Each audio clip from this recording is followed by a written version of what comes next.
yan po yung salarin, yan po yung alaga kong pusa na si Poknat. Mga ahas, kailangan nilang mabuhay din sa ating mga tao na natatakot sa ahas. Pero kung maaari guys ay tumawag tayo ng mga eksperto na huhuli, para maitaboy natin sila sa bahay natin nang hindi sila nasasaktan, hindi sila namamatay.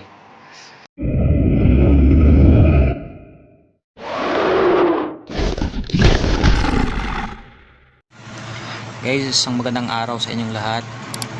Meron tayong nakitang paradise tree snake dito sa ating bakuran. Pero sad to see guys, nung nakita ko siya, patay na siya. Siguro pinaglalaruan siya ng mga alaga kong pusa. Kasi may mga pusa kasi ako, 3 yung pusa ko. Nung nakita ko, sayang kasi magdidilig sana ako ng halaman. Nakita ko pero patay na. Kasi guys, dito sa amin guys, marami ako nakikitang ahas. Maraming mga ahas na pumupunta sa bakuran ko kasi malapit kasi kami sa gubat. Yan yung portion na yan ay kagubatan na po yan.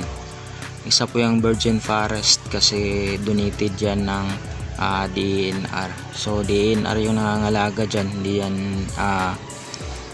yan siya private property. So dyan maraming mga ahas, maraming mga bayawak, may unggoy pa dyan na nakikita. Malapit lang yan dito sa subdivision na tinitirhan ko.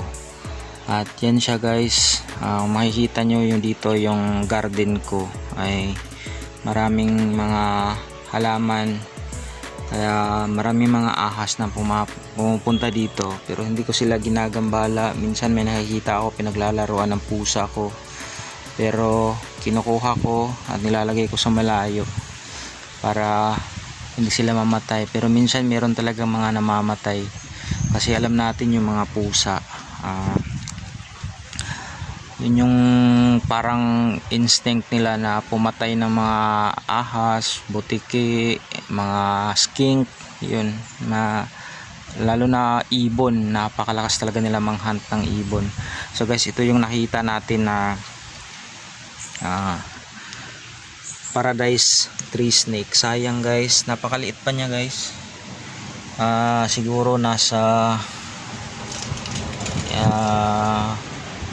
6 inches, nasa 6 inches pa siya, juvenile, nasa juvenile stage pa siya.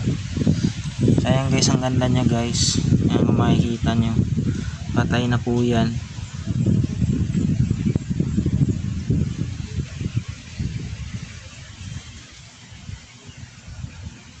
Bali ito yung ahas na to ay madalas to nakikita sa ibabaw ng kahoy, kaya sila tinatawag na tree snake.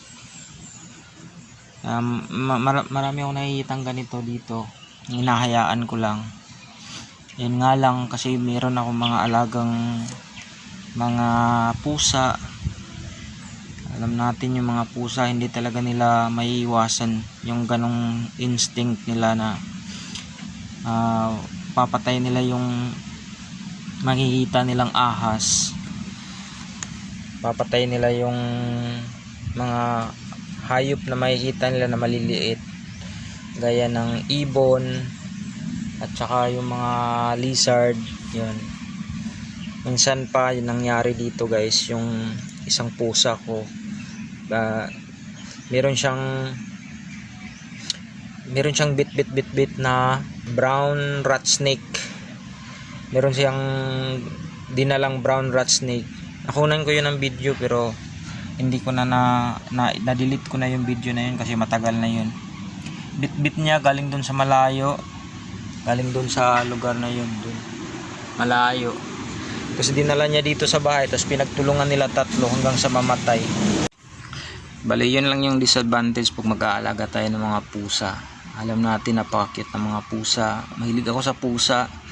3 yung pusa na inalagaan ko. Pero yun, kung nagko-contradict din sila sa hobby natin na pag-aalaga ng mga reptiles. Kasi instinct nila kasi yun, yung pag may nakita silang mga wildlife na maliliit, talagang hinahunt nila yun. Gaya ng ibon, ang dami ko nang nakita dito na ibon na pinapatay nila. Yan. Yun yung isa sa disadvantage pag nag-aalaga tayo ng pusa. Kasi yung pusa na inaalagaan ko ay naka free roam lang sila. Nasa loob lang sila ng bahay. May ikot-ikot sila, tapos minsan lumalabas sila. Dito hinahayaan ko lang sila na lumabas. Kaya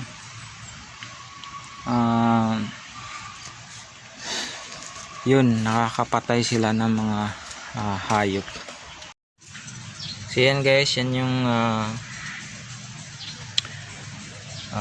paradise tree snake na napatay ng alaga kong pusa.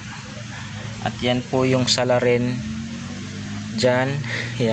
Yan po yung alaga kong pusa na si Poknat. Pinangalanan ko siyang Poknat kasi marami siyang Poknat sa ulo nung inadapt ko siya, kasi adapted ko lang din yung mga pusa kong alaga.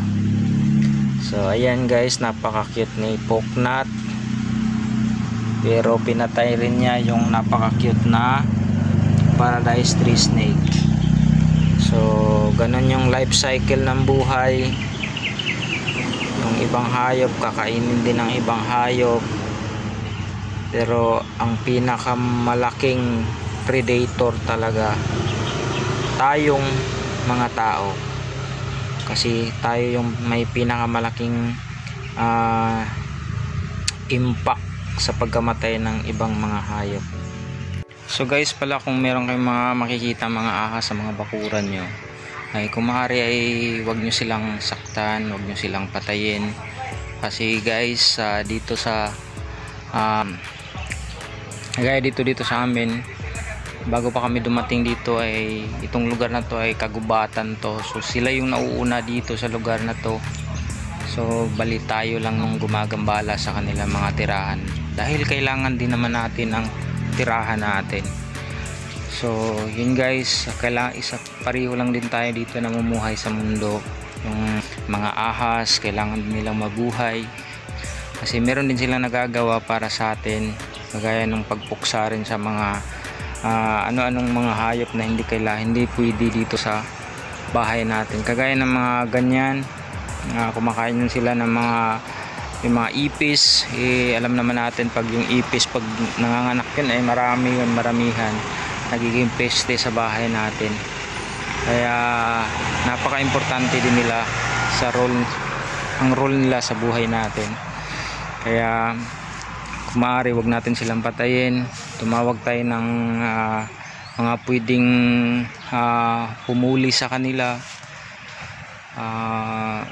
Itaboy lang natin, papuntahin natin sa lugar na malayo.